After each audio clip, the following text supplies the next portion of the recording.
Hi, this is going to be a video of a fairly quick flip through of my planner, my 2024 planner, which is this beautiful sterling ink common planner in this gorgeous blue color. I've really enjoyed using this planner this year. This is my second year using this particular type of planner, this brand.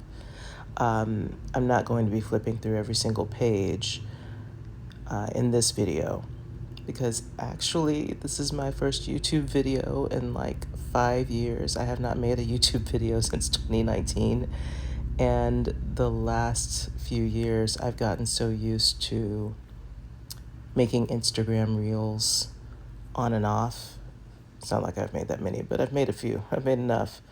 And I think I'm just used to doing very quick flip throughs because of that. So it's going to take me a minute to get back into the rhythm of making YouTube videos because I do want to get back to making them again. I've wanted to for the last couple of years and just hadn't done it until now.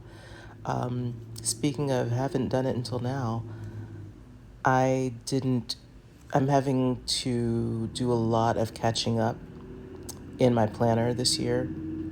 That's why you're seeing a lot of pages that have just writings and things and not a whole lot in the weekly sections along the lines of planning or what I used to do, what I did last year, which was kind of keeping a gratitude log. And that's because I didn't crack this book open this year until February, mid-February. And that was just the pages in the back.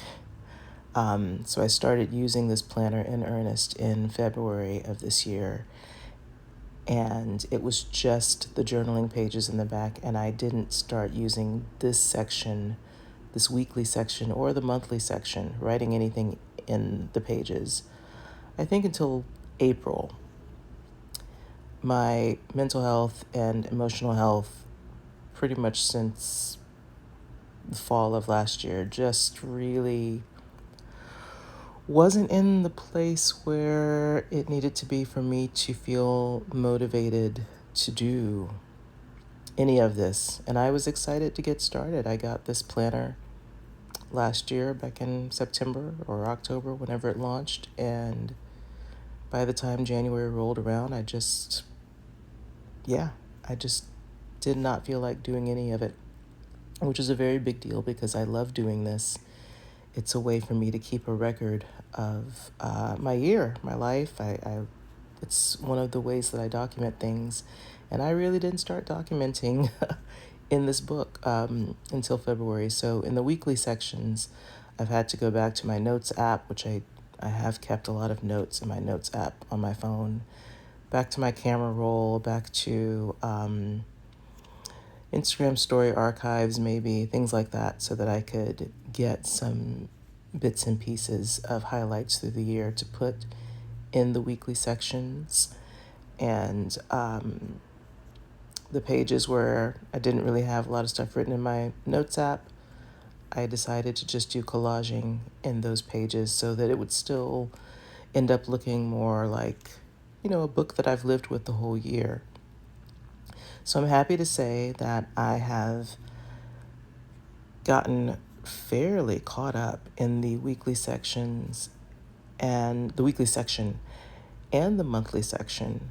I still have some catching up to do, but based on what I've been able to get done, I know that I'll be fully caught up probably by the end of next month because I am taking my time.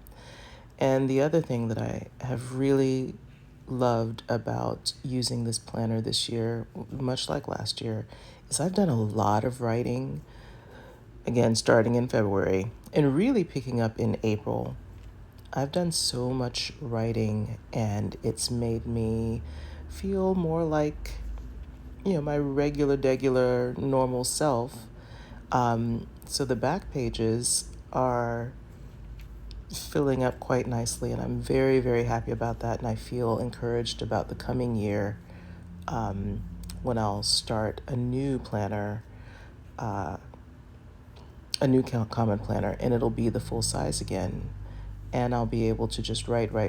And this is encouraging to see for me